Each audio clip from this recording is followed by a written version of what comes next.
What's up, everybody? It's your favorite show, Get a Bucket. I'm your host, Trey, and as usual, hope you're all having a wonderful, wonderful day. Look, today we're going to talk about some NBA and WNBA news. But before we do that, please make sure to hit that like and subscribe button. Comment, tell anyone about the show. Trying to get the ratings up a little bit, just a little bit. And if you wonder where you heard this before, that's because you've been listening with me Monday through Friday at 11 a.m. Eastern Standard Time. So I greatly appreciate your support. Now, normally, right, we're gentlemen, and we let the ladies go first.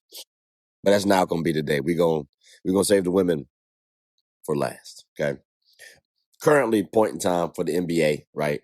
LeBron James has still not decided where he going to go.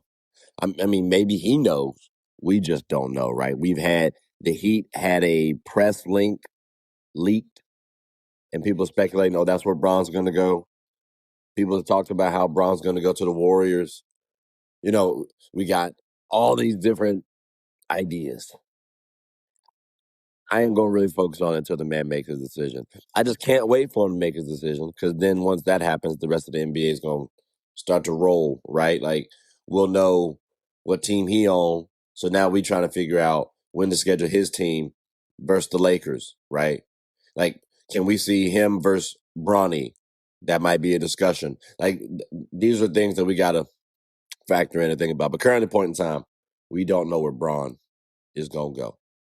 We do know, however, where players like Dort is going to go, and that's to the Hawks. And there was a three-team trade, ladies and gentlemen: OKC, Hawks, and Mavs. Risacher, the number one pick in 2025, 4, one of them two. He gone to the Mavs, so him and Cooper Flag will be a pair of number one picks that are playing with one another on the same team. But this Dort signing, I think it's pretty smooth for the Hawks. I think it could work out nicely for the Hawks, right? You got Dyson Daniels, you got Dort, two defensive-minded players that you can put at the guard position. One's about 6'4", one's about 6'6". I like the signing. It spaces the floor out for players like Jalen Johnson still. He fits what they're trying to build over there in the Hawks. So I get the signing. Risacher to the Mavs, I like that as well too, because it gets him enough time to develop, right? Like he still doesn't have to be the guy on the team, right? He can be just a role player on the squad, which is what I think he's going to ultimately be. But he also gets a redemption because he's now understanding the basketball business, right? You will get traded, even though you were number one pick, you will get traded. It's one, if the GMs are gone, like the GM that drafted him, he's gone from the Hawks. So that's you can get gone real quick. But now understanding that business side, maybe it matures him quicker. So now he's actually focusing on the game. Let's see what happens, right? We've seen that occur even on my Lakers with B.I. and Lonzo. Remember they were saying Lonzo couldn't shoot. Next thing you know, he's shooting 40% from the three the very next season. So let's see what happens with a player like Risacher on the Mavs. OKC getting 3 second picks, though. I mean, I guess. I mean, I would have liked to see a little bit more for Lou, but they probably focusing on having to pay players. So I get it, too. OKC is going to be real interesting because they're going to have to strike gold every single trade, every single acquisition. They got to keep doing that to keep their dynasty going because their depth was predicated on them making the right decision. So it was an interesting move for OKC. I feel like the Hawks ended up winning it, but again, as time goes on, maybe the Mavs win it. Hell, maybe the Thunder win it because they get the role player that they need, or maybe they get a star in the second round. Let's see what happens. But yeah, that one happened, ladies and gentlemen. I also want to give a little shout out to my Lakers. We just got Matisse Thybulle. I've been having a gripe with the Lakers, right? I will say they are at least trying to do something, right? I do like Thybulle as an acquisition from a defensive standpoint. I think from a wing standpoint, he's pretty good. Also, he can get a bucket himself, too. He's not that top-tier two-way wing that we need, I think on any given night, he can maybe give us 15. I think that's something to note. Maybe 10 to 15. So, again, I don't expect us Lakers to win anything.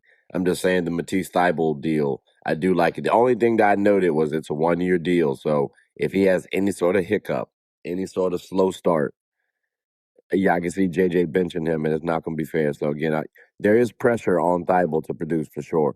So maybe even with that, who knows? We'll see what happens. But I do like that one. I do like that one. That was yeah, that signing could be a little interesting. Now, Summer League, y'all know how I feel about Summer League, ladies and gentlemen. Summer League was cool. It just ended.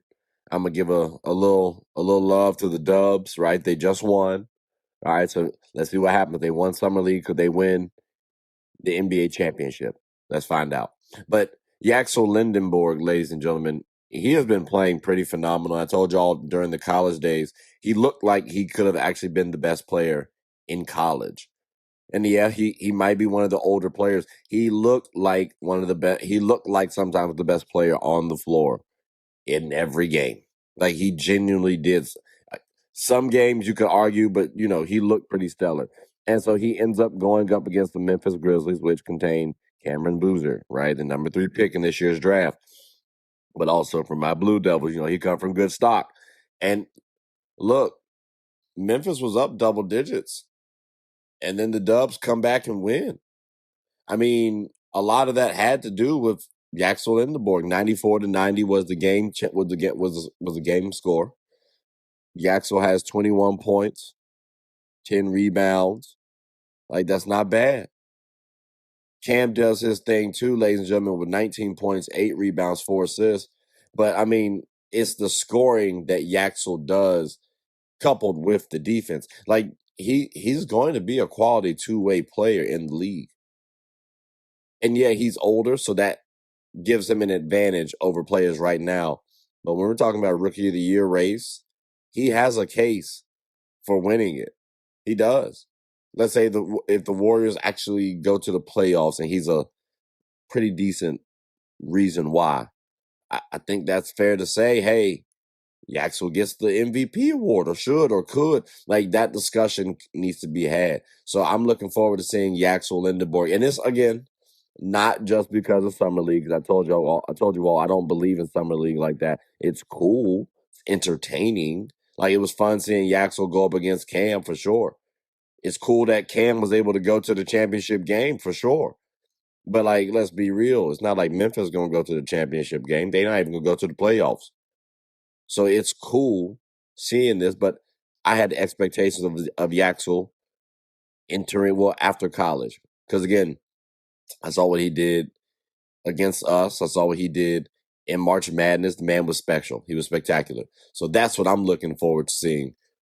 And that's the reason why, not just because of Summer League. But Summer League does factor into it for sure, because, again, he did his thing in Summer League, ladies and gentlemen. So, again, kudos to the Dubs for getting the championship, getting a dub, if you will. But, again, it was Summer League. Very entertaining.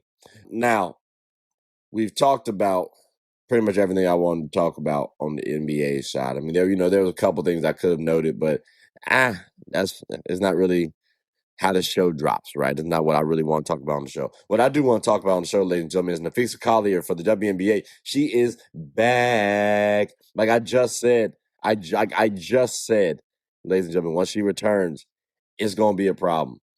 And it's already a problem. In her debut game this season, she dropped 24 points and 10 rebounds in 2 minutes. Like 9 of 20 from the field. Hey, bro, I'm telling you. Now, granted, she did go up against the Storm, and the Storm are in fact the worst team. I stated that before. I got to be consistent, right? But this is like her norm. She normally does this, ladies and gentlemen. And the thing about it is, let's say someone tries to now key in on her. Olivia Miles didn't even have the best game offensively. 5 of 15 from the field, 13 points. She can get better. But because Napheesa Collier is now on the floor, you get to see Kayla McBride score a good amount of buckets. Courtney Williams didn't even go off, ladies and gentlemen. She hit 0 of 5. Like, come on now. How often are we going to see that? Personally, I think they need to move Courtney to the bench as a sixth woman, and then she can close the game. But that's my personal opinion on the matter. That's the only thing that I can see differently that the Lynx need to do. But Kayla McBride's going to flourish now because, again, you're getting third, fourth option defenders guarding you. That's disgusting work. Natasha Howard's going to have an easier time hitting the bucket because, again, they're focusing on Napheesa Collier, Olivia Miles, Courtney Williams might get off a little bit. Like, the Lynx are in such good situation right now. It's a good time to watch WNBA, ladies and gentlemen, because again, Napheesa Collier, one of the top three players in the WNBA, has finally returned to the team that has the best record in the WNBA and has held the best record for quite some time. I'm so excited. This is such a big storyline right before All-Star break too. This is going to be monumental. This is what they're going to be talking about this over All-Star break and even past it. What are the Lynx going to look like with Napheesa Collier back now? Is this going to affect Olivia Miles' MVP case? All this stuff is going to talk about. It was going to get talked about. I can't wait to watch every single bit of it. Like, I'm about to be a Lynx fan for the rest of the season. Like, I'm so looking forward to seeing them play, them get a bucket. Like, it's such a good time. And I'm so happy we got to see Napheesa Collier right before All-Star break. That was perfectly timed. Perfectly timed. Kudos to them. Kudos to the Lynx for this. Oh my gosh, I'm so excited. I hope y'all are too. Like, I hope y'all can really hear my excitement. But ladies and gentlemen, boys and girls, that does conclude the end of the episode. So I'm curious, what do you all think about? Well, I mean, I guess I talked about Bronson. Where do y'all think he gonna go? Right? I guess I talked about him. What do you all think of the Thybulle signing from my Lakers? Right? What do you all think of the Dort, Risacher, 3 second-round picks acquisitions by the Hawks, Mavs, and Thunder? And then also, what do y'all think about the WNBA returning to its prominence with Napheesa Collier back? Again, the Lynx. I'm so excited, bro. Like, this is gonna be a good time if you're a WNBA fan. Yeah, I'm gonna stop talking. I'm gonna just get repetitive. But ladies and gentlemen, boys and girls, like I said, that does conclude the end of the episode. So please make sure to like, subscribe, comment, tell anyone who's anyone, one, about the WNBA and two, about my show. My name is Trey. I'm the host of Get a Bucket. I hope you're all having a good one. Take care.